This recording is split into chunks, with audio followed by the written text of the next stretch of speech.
Well, good evening, everybody. It really is great to get to be here tonight. I'm sort of especially excited to be here for, I think, several reasons. One is I've not been to this congregation before. It's the first time that my wife Summer and I have been in this building, and it's a real pleasure to get to be here, which means I'm going to get to meet new people for the first time, and I'm super thankful for that. But not everybody I'm looking at are new acquaintances. We've got some really great friends who worship here, and it's just really great to spend time with the Estes family, to see just people that we care. I mean, Ben, right? You guys know Ben Lee? I love Ben very, very much. You know, you just got to love Ben for Ben, you know, and I do. And Nikki and Josh, and we got to work together actually a few years in Beaumont and enjoy that very much. So it's a real pleasure to get to be here and be a part of it. Also, it's not usual that my family gets to go with me pretty much anywhere. So the fact that we were able to get a few to be able to come over tonight, it just means a lot to me. It may not mean anything on your end, but to me it really does. And I think maybe even above all that, is what we get to study tonight. I can think of few things in all of Scripture that I would want to talk to you about more than the story of Nehemiah that we get to focus on together. I don't remember if Ben gave me the topic or I got to pick it or whatever, but God blessed me on the study side to get to spend this week working back through this wonderful story. I know you have your Bibles with you. Please open them to the Old Testament, to the book of Nehemiah. Nehemiah chapters 1 through 6 will get most of our attention tonight, and then we'll move our way over to the book of Ephesians to wrap up if we've got the time to do so.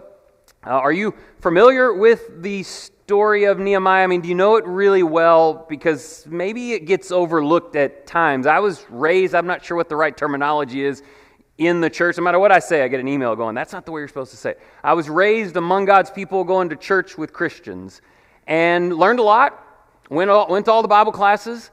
And I don't know, I just feel like I missed this story. I mean, I knew all the big ones, Abraham and Isaac and Jacob and Joseph and Moses and the New Testament characters, but I was probably in my mid-20s and had been full-time preaching before the reality of this story began to shape up in my life, and it just has never let me go. From our study that we've done at home, we've come to a question that this letter allows us to ask. So I want to begin with that with you. I want to ask you this question. I think you'll see your Bibles are already open in Nehemiah. You'll be able to figure out in a minute exactly where we're going. The question I have for you tonight to start is, what kind of a person are you? Are you a 90 or are you a 52? Now, has anybody heard that question before? Is anybody? Nobody? Okay, good. Nobody? Maybe one or two? Are you a 90 or a 52? That is two very different types of people. Both of them exist. Some of us were one and then learned to be the other. Some of us digressed from one to the other. Nehemiah was definitely one of these two. Now, let me give a little setting for this that will help. What's going on here in Nehemiah chapter 1? You might remember the story. The Israelites have been taken off into Babylonian captivity, and they have been gone from home for 70 years. That's a really long time. 70 years they've been taken, and on the day that they were taken, the city of Jerusalem, the walls, the city, the temple, everything was destroyed. 70 years later, per God's promise, he released them and allowed them to go home. And not everybody went home. Nehemiah's family stayed up in Susa somewhere, but many of the Israelites went home. And when they got there, the place was a mess, broken down, shambles, nations and cities around them threatening them all the time. Well, 90 years passed. Listen carefully. 90 years. Now, they didn't live a whole lot longer back then than us. An entire lifetime passes with them back home, and the walls around Jerusalem are still broken down. They've been stepping over rubble for nearly 100 years. Now, Nehemiah is going to find out about that, and he's not pleased. Nehemiah recognizes that shows a lack of faith in God, and then we'll get into our story tonight, and he's such a great example, and he shows up, and he rallies everybody together, and he's passionate, and he's focused, and he's self-sacrificial, and we learn in chapter 6, verse 15, to just skip to the end of the story.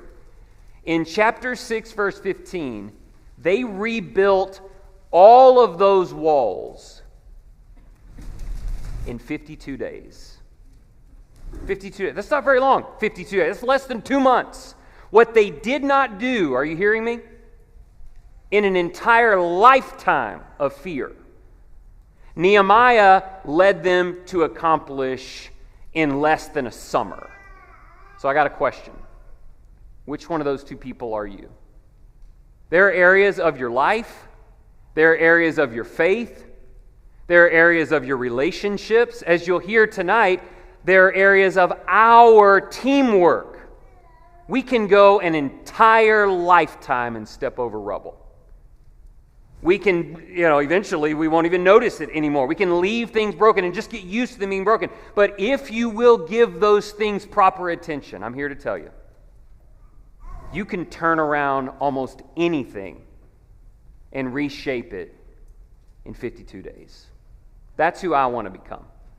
Somebody who accomplishes more in my own life in less than 2 months than maybe all the 45 years that I'd been stumbling around before. I know I look 30, but I'm 45. So, how does this work? Because it's not just Nehemiah going, I'm not going to waste my lifetime, I'm going to get in there and get it done. He gets an entire group of people to change their minds. So what we're going to do for a few minutes is we want to find out how he did it. There's a series of steps that work, that are proven, and I don't know of any story where they're better laid out than this. So have your Bibles open to the very beginning. You know the setting. 90 years of rubble. Nehemiah was not someone who was back in Jerusalem. He lived up in Susa. He was born free. They lived up there. It's 900 miles away, and he hears about it. And so here's what happens. Look in chapter 1, verses 3 and 4. They said to me, these people visited from Jerusalem, and they said to me, the remnant there in the province who survived the captivity are in great distress and reproach, and the wall of Jerusalem is broken down, and its gates are burned with fire. When I heard these words, Nehemiah says, I sat down and I wept and I mourned for days. And I was fasting and I was praying before the God of heaven. Now we're going to get to the prayer part. In fact, that's the central focus of the topic that I was given tonight. And prayer comes second. But I want you to see that something comes before that in Nehemiah's story. Nehemiah sounds very upset. Nehemiah has identified that something is happening that should not be happening. Or to reverse that, something is not happening that needs to be happening. He doesn't just blow it off and go, well, that's Israelites being Israelites, or that's not my problem. I live 1,000 miles away. He got super emotional about that. Do you see it in our verse? In verse 4, when I heard it, I had to sit down. I started crying. I couldn't stop crying for days. Has there been anything in your life you've ever seen that's just broken when it ought not be? That should be repaired but isn't, and it just crushes you? If you want to become a 52-day life changer instead of a 90-day walk around blind and step over rubble, the first thing you're going to have to do is decide that there are some things in life that really, really matter. And you're going to have to identify what those things are and allow yourself to be passionate about them. I know we have to be careful with words like emotion and feel. I don't know about you. Feelings and how you feel about things and how they're hitting your heart and how they make you feel are important and should not be overlooked. Do you think you could do that? If I ask you just in your own life, is there something in your life that is broken? And that's really what we're talking about here. We're talking about identifying something that's just not like it should be. That genuinely it hurts you that it is that way. Now, in a little while, I'm going to ask you to look at the church a little bit, which is a little interesting, but also really a big part of what we're doing tonight. But the first thing we do is we identify a passion. Once I've decided that needs to change, that's not right. That shouldn't be that way. Now what we do is we take all of that to the Lord. We go to the Lord in our weeping. We go to the Lord in our sorrow. We may go to the Lord with our guilt, our humiliation. Half my life, I've just stepped over something that I would tell you is super important, like my marriage, or my relationship with my kids, or my faithfulness to God. I've just been walking past it. Once it hits your heart, it's time to hit your knees. The second thing that happens in this story is he prays. I put on the slide here that he prays at every stage because that's what you see. But you can't pray at every stage unless you pray at the first stage. And that's where this picks up in verse 4. I was fasting and I was praying before the God of heaven. I said, I beseech you, O Lord God of heaven, the great and awesome God, who preserves the covenant and loving kindness for those who love him and those who keep his commandments. Verse 6. Let your ear now be attentive and your eyes open to hear the prayer of your servant, which I am praying before you now, day and night, on behalf of the sons of Israel, your servants, confessing the sins of the sons of Israel, which we have sinned against you. I and my father's house have sinned. We have acted very corruptly against you and have not kept the commandments, nor the statutes, nor the ordinances which you commanded your servant Moses.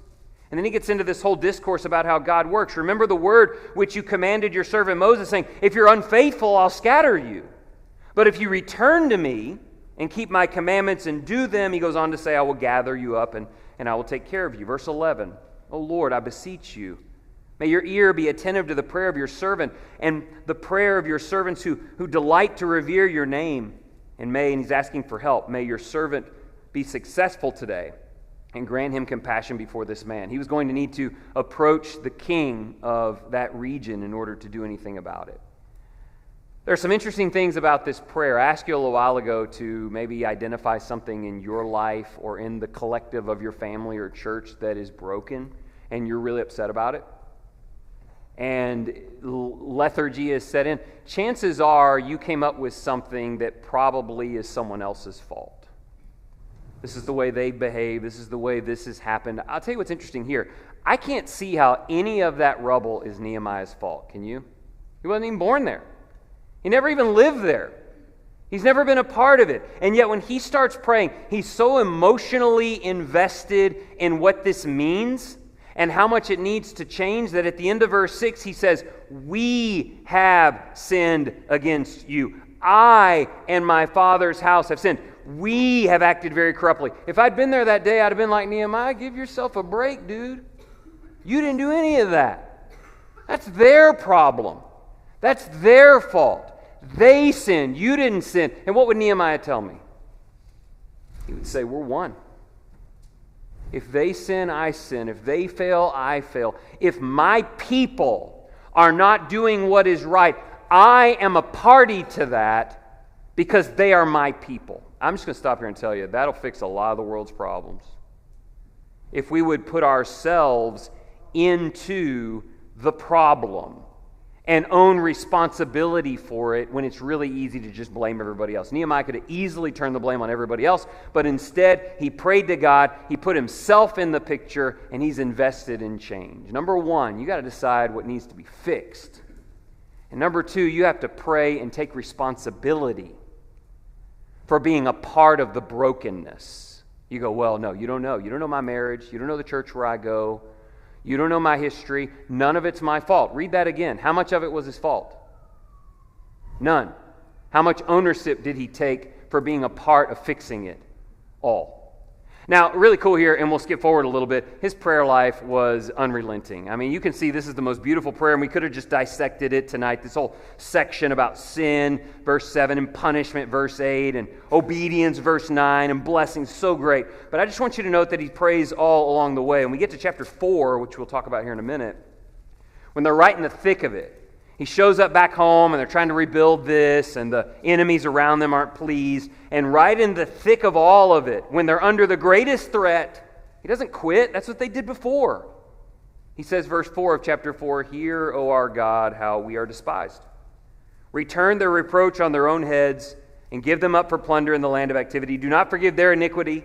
Let not their sin be blotted out before you, for they have demoralized the builders. Now, we'll get into that in a second. There were the cities around them that were terrorizing them. But when he initially felt like change was needed, he put himself in the picture and he went to God.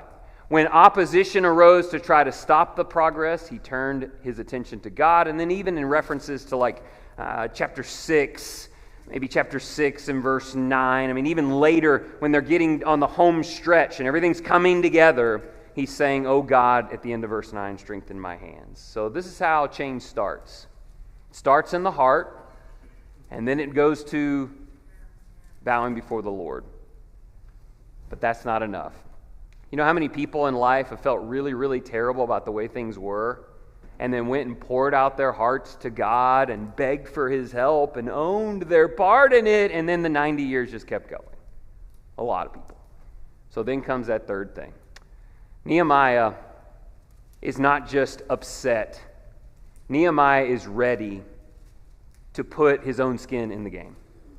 He's ready to commit to sacrifice. Remember, he wasn't born, or at least the record doesn't show that he was born in Jerusalem. He was probably born in Susa, 900 miles away, and he's hearing about Jerusalem, and he's attaching himself to the problem. And it would have been great to go, hey, you really need to go back and tell them to get to work. But instead, he himself was willing to leave his home. He had to get permission from the king, which is kind of a scary thing to do. The king is the most powerful man on the planet. He had to get supplies that he needed for the journey, but he committed himself. We're pretty good at committing everybody else. Family, let's sit down and have some dinner. Our family has not been going great, and things have not been good, and I'm really, really upset about it, and I spent a whole 7 minutes praying about it yesterday. And now, Luke, here's what I think you're going to need to do, buddy. And Nick, this is what I think you're going to need to do, man. And Summer, well, she's pretty great. I don't know, that'd be hard pick, but this is what we do in the church. We go, man, I worship at the West Main Church, and a lot of good things, but boy, there's something really been rough. I mean, it's not what it should be. I've been praying about it, and I think I'm going to meet with the elders about it. And you go in there and you meet with them, and they go, well, what can we help you with? And you go, Mr. Tim, this is what you need to do. And Mr. Stephen, this is what you need to do. I want you to know that there's no part of this story where a man shows up not willing to sacrifice, not all in himself, not compromising and changing first before he tells everybody else what they need to do. He was committed to that. Look with me in the text here just very briefly in chapter 2. In chapter 2 in verses 4 and 5. Then the king said to me, what would you request? He approaches the king and he talks about what's going on, and he said, I prayed again. I mean, he just prays at every piece, like, King, give me a minute. I need to go talk to God again. So he prays to the God of heaven. I said to the king, if it please the king, and if your servant has found favor before you, send me to Judah, to the city of my father's tombs, that I may rebuild it. He was willing to alter his life, travel 900 miles, and affect this change. Do you think that hit the people differently when they saw that the person who was calling them to work had already engaged in the work? Please don't call people to work until you've started working. Please don't call people to change until you've started, changing. Because it adds a dimension to that says, you really are passionate. Look at point number 1. Passionate sounds really hollow when I'm just really mad about something and I want you to do everything to fix it. And so he's committed, and then he gets there. And so it takes a while to get there, and we move forward to the end of chapter 2, and in verse 11, he gets to Jerusalem. He takes a few days, and he walks around. He's kind of assessing it, and he sees what's going on with all the walls. And then it's time to bring other people into it. And I use language here. There's a bunch of ways you could word it, but he finally calls them up and goes, look, I need to describe to you what is needed. I've made some sacrifices. I'm here. I got a hammer in my hand, and I don't want to hit you with it. I'm ready to work. But you need to hear why we need to do this. And that's how it goes in verse 17. I said to them, you see the bad situation we're in. Yeah, they've been seeing it for 90 years, right? That Jerusalem is desolate. Its gates are burned with fire. Come, let us, not you, let us build the wall of Jerusalem so that we will no longer be a reproach. I told them how the hand of my God had been favorable to me, and about the king's words which he had spoken to me. Then they said, let us arise and build. So they put their hands to the work. Now we'll get into this Sanballat and Tobiah knuckleheads in a little bit, and those who are trying to oppose, but he just answered them, verse 20, and says, the God of heaven will give us success. Therefore we, his servants, will arise and build, but you have no portion, right, or memorial in Jerusalem. I think it's key here to see that he begins by saying, we're in a bad situation. I have engaged in trying to make it better.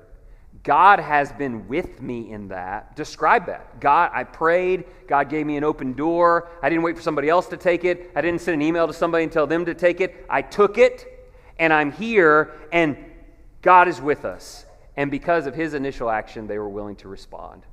And what begins is a really cool chapter, chapter 3. Can you see a common couple of phrases? I love chapter 3. Chapter 3, there's 2 little phrases that occur, a dozen or 2 times, and you can mark them. But once you've described your vision and you're already in the work, then people are going to go, man, I'd like to join that work. You guys understand the difference? There's a difference between, hey, man, you really should do that, and I'm doing this. You want to do it with me? Is there a difference in that? Is there any place in life where there's not a difference in those 2 things? I don't care what you're talking about. Being a dad, running a company, being a member of a local church. And so here's what happens. It's like the coolest chapter of all. he creates like the support team. And again, there's a bunch of ways to word it, but basically they rally up and they just sort of like have each other's back. And what you have is they're building the wall. You have the phrase next to him, which I think is a really cool way to describe this. Just look at the verses as I name them for you, and you'll see the phrases. Verse 2, we're in chapter 3. This guy gets to work. Verse 2, next to him. This guy gets to work. Verse 4, next to them.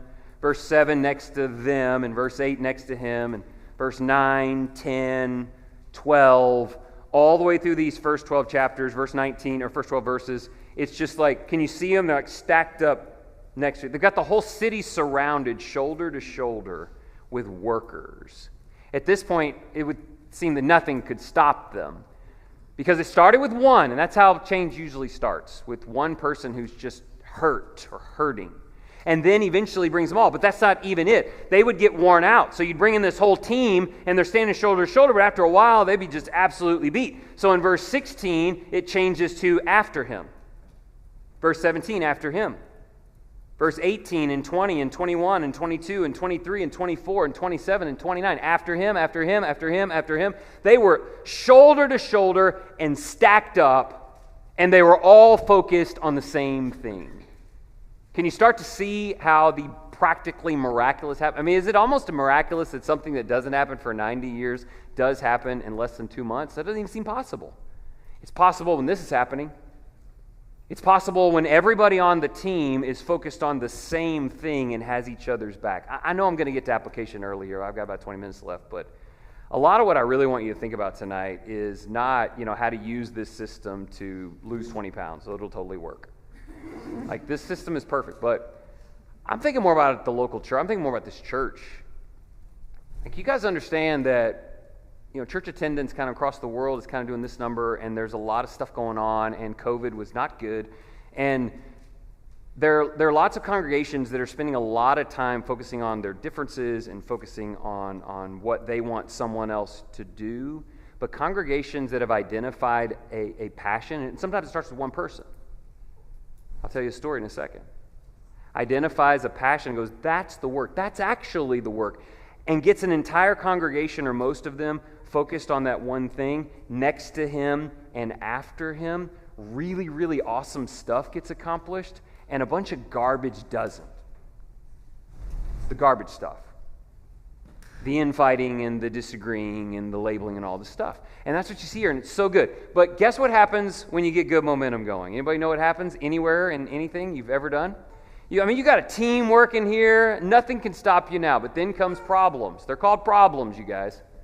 Problems come up. You can say the devil's doing it. Yeah, the devil's a big problem maker. But when things are going right, those who aren't a part of it don't like it. I'm going to say that one more time. When things are going right, people who aren't a part of that project don't like that project is going right. And so it is very likely that problems come from outsiders who are trying to stop good progress because of dumb stuff. I don't know what it is, just pride or jealousy or whatever. But that's how this starts. Chapter 4, remember those knuckleheads I mentioned? Sanballat, verse 1, and Tobiah, verse 3. They show up, and they're talking about how, if a fox would jump on you guys, it'd break your walls down, verse 3, and you're never going to be able to get this done. And they're used to that. They're used to watching these people get scared and do nothing. Okay, that's what they're used to. So this time they figure, this new guy Nehemiah showed up, but we'll just go threaten him a little bit. We'll threaten to write the king or come up and push on their walls and they'll quit. This time, in chapter 4, they expected problems from the outside and they faced them with courage. What we find in chapter 4 is Nehemiah prayed to God, verse 9. He prayed to God. And he stationed people in exposed places, verse 13, with swords, spears, and bows. And when they saw it, the people relented and turned away. If God is at work, there is no outside force that can stop that thing from happening. Only our own fear. It almost has this picture of you have everybody working on the wall, and now you have enemies that are threatening to attack, and they're mad, and they're jealous, and they're this, and they're threatening to attack. So this time, you got a guy with a hammer, and the guy behind him is turned around, and he's holding a sword. And so now I got somebody who's really got my back, who's not only going to work with me, they're going to protect me while I am at work. And so they had outside problems. If you expect that when you and your family get passionate about the right thing, or you and a local church get passionate, that there's not going to be external problems. You don't know the devil, and you don't know humans, because humans are not always awesome. But I don't think that was their biggest problem.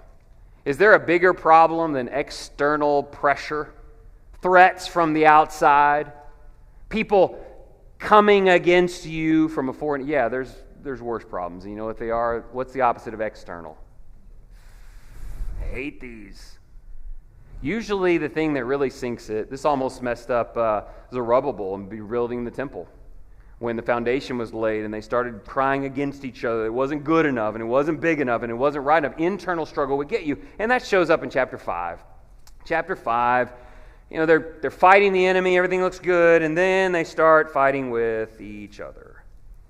Now there was a great outcry of the people and their wives against their Jewish brothers. And as you go and look at it, you find that instead of just sharing their goods, because they're all working, everybody's sacrificing at this point.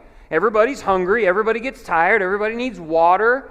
People are having to maybe not do their other jobs so that they can build this wall. But instead of just gifting it to each other, going, here, you just take whatever you need, they're like making each other slaves. They're demanding payment from their brothers and sisters in Christ. And they're like, I don't have any more money to give you for lunch. Well, give me one of your kids. Not that one, the other one. And and they come to Nehemiah and they're like, we got a problem. Our own people are beating each other up. And I'm going to tell you right now, our time is short, but Nehemiah put up with exactly none of that.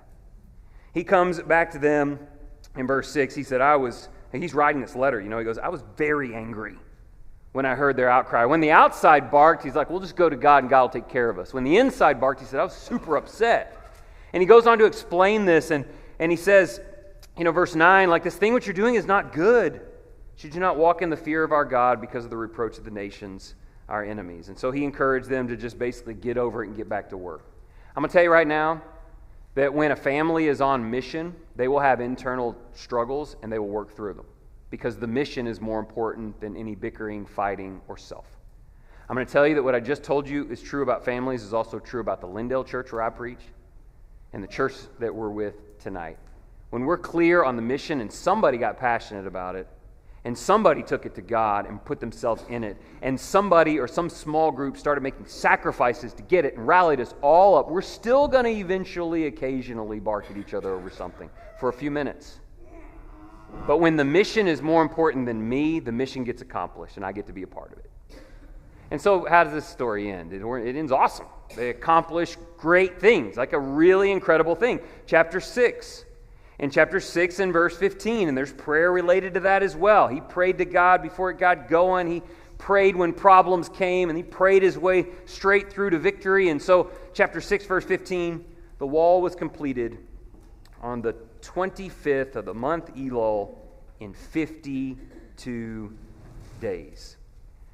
Now, as we get to our last 15 minutes or so, I already mentioned it to you, but if you want to use this for personal life goals, it's killer great. It's really great. You want to read the Bible all the way through for yourself. You want to start a new business. It doesn't matter what it is.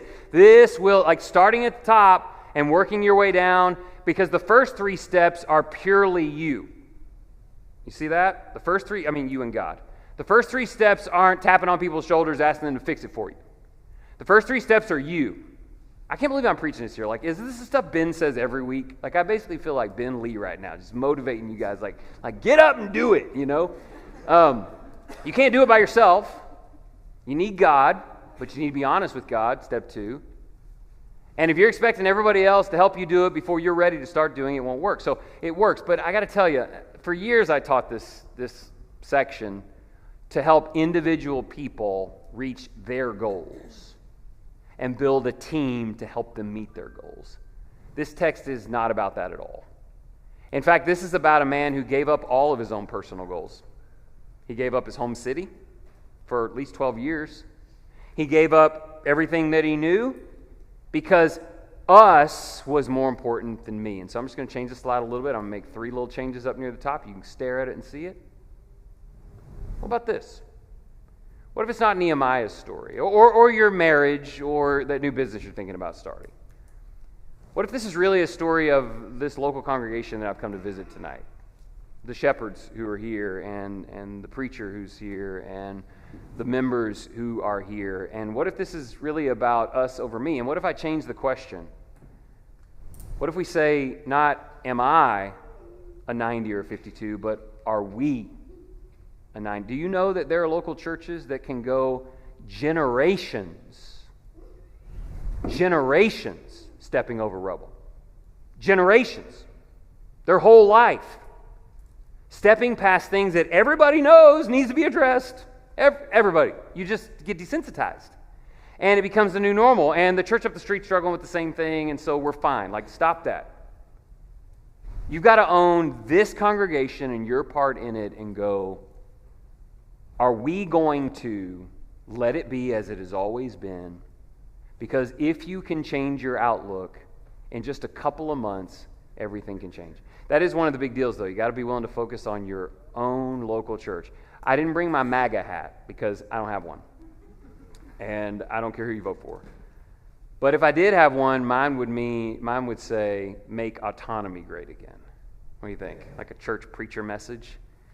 Like, how about every local church keep their eyes focused on us? What do we need to work on? What matters? What can we do? I sure wish somebody else would start that thing. Gotcha. You're the one that's passionate about it. You're the one that wishes it was better. Maybe it's already good and you think it can be great. We get involved. I'll give you a quick story, an example of that, and we'll do a little bit of work in Ephesians. You can go ahead and turn over to Ephesians if you'd like. A little bit of an example of that. A few years ago, a guy named Kyle came to our church to worship with us in Lindale, Texas, and he's a pilot. He's got some free time. He was looking for some things to do. He wanted to do mission. He's a passionate sharer of the gospel. So he tried some things. He drove around Tyler in the middle of the night, handing out food to people on the street corner, and he barely survived that a couple of times.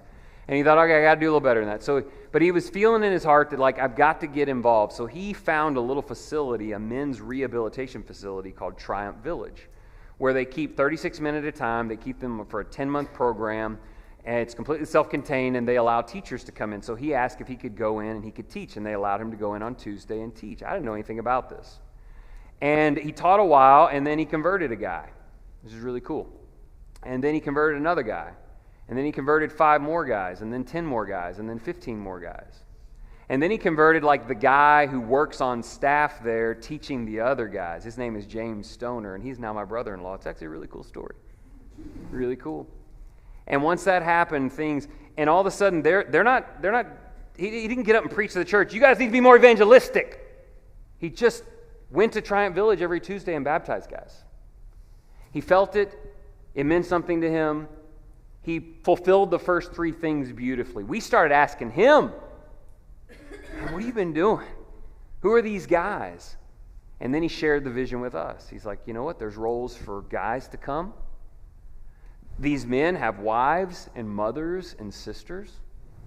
There's roles for Christian ladies. And we were all kind of like, oh, but eventually, he described that vision, and he brought it. I don't know how many people are involved in it today. It's been a few years ago. I don't know how many people are involved in it today. I know Tuesday night there's a group that go, Thursday, sometimes on the weekend. We got them a van, and they come to church Sundays and Wednesdays, and all of us have taken, there have been conversions all the way down the wife, mother, daughter, all the train of things. And like, our culture has changed. The Lindale culture is not what it was 5 years ago. It is not what it was. It is better. The people in the room look a lot different. And, they're not raised in the churches we're raised in. The first time we had a baptism, you'd known that. It was very noisy and interesting. But it became a project where we all cared about the people. And now so many evangelistic offshoots have come because one man showed up and one man was passionate about something. And he prayed about it, and he stepped out, and he shared it, and he brought us in, and everything has changed. Like, those things are real. And I may not even have to push you to go, well, can you think of anything like that? I think most of us in your own family and church can go, I think there are a couple of things here maybe we could put some more emphasis on. Great. Awesome. Start at the top.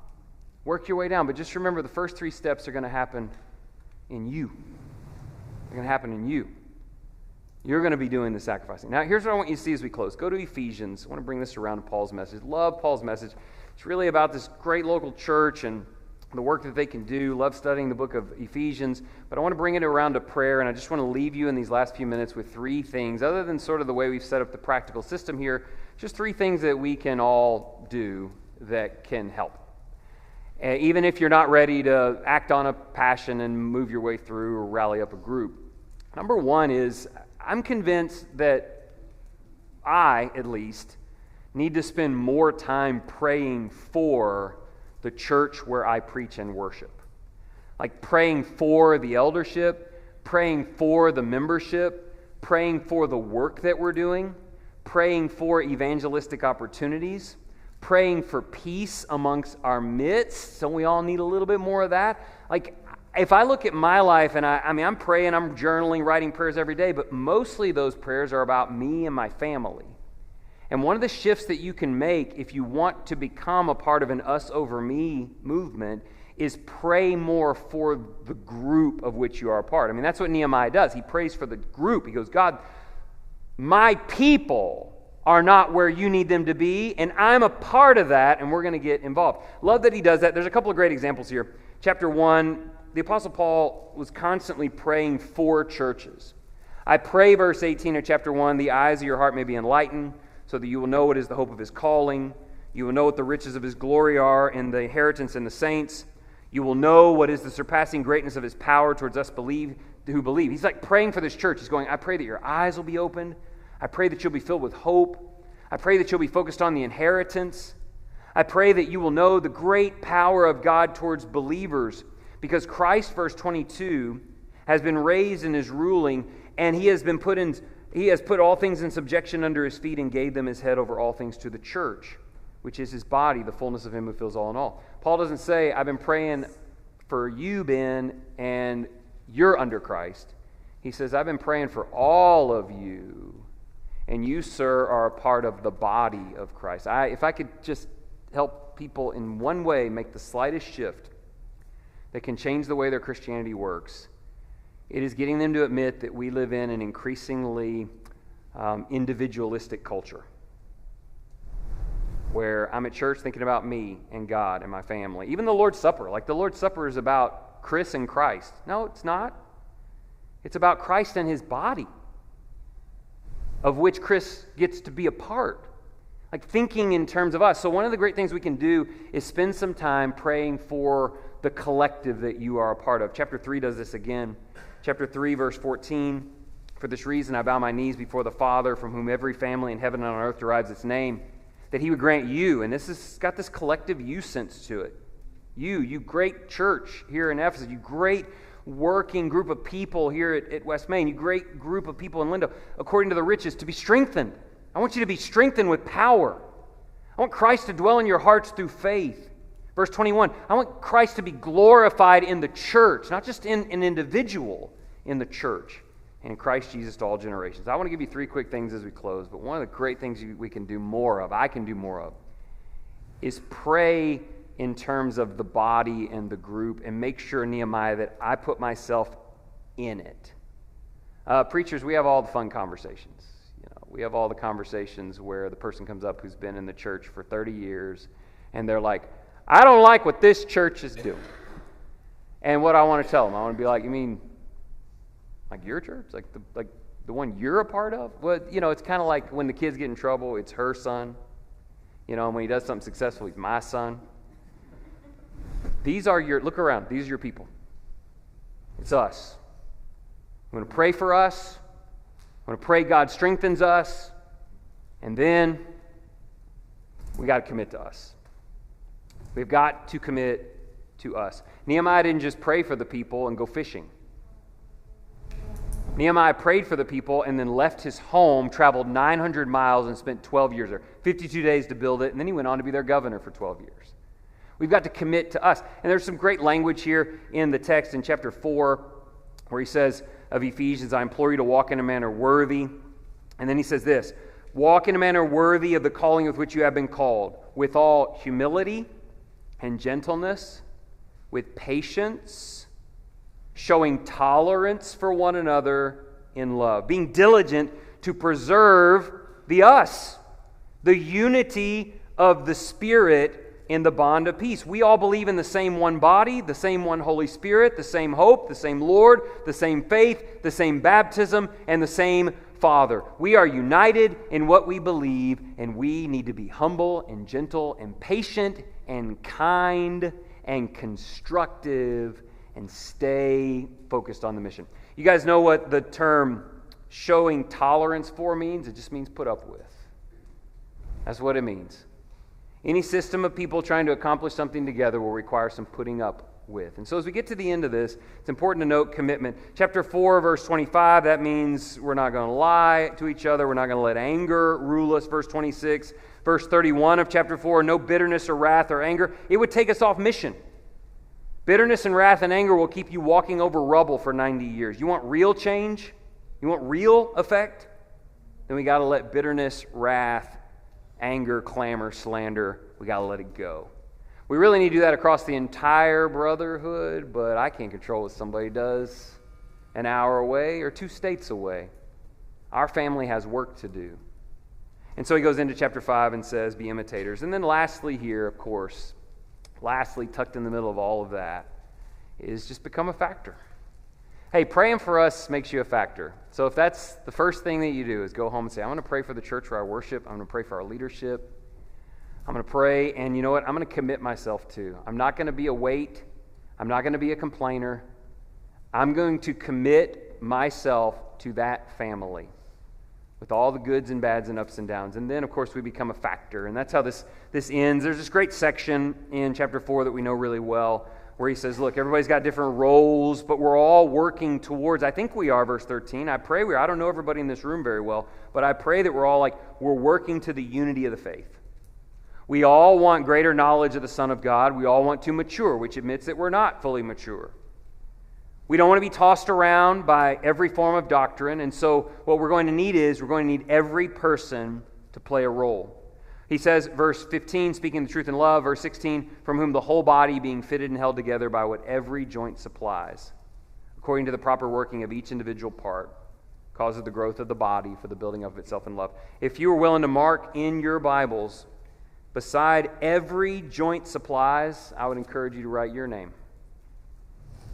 Beside each individual part, write your name. What he's saying is that this is really going to be everything that it needs to be, and there's going to be a next to him, and a next to him, and a next to him. There's going to be an after him, and after him, and after him. And there's going to be somebody holding a hammer, and at his back, somebody holding a sword. Then you're going to have to pick something up. I don't know. Something. A hammer, if that's your gig, or a sword, if that's what God has gifted you to use. But everybody becomes a part, and that's how he did it. You think Nehemiah can build a wall around a city in 2 months by himself? He cannot.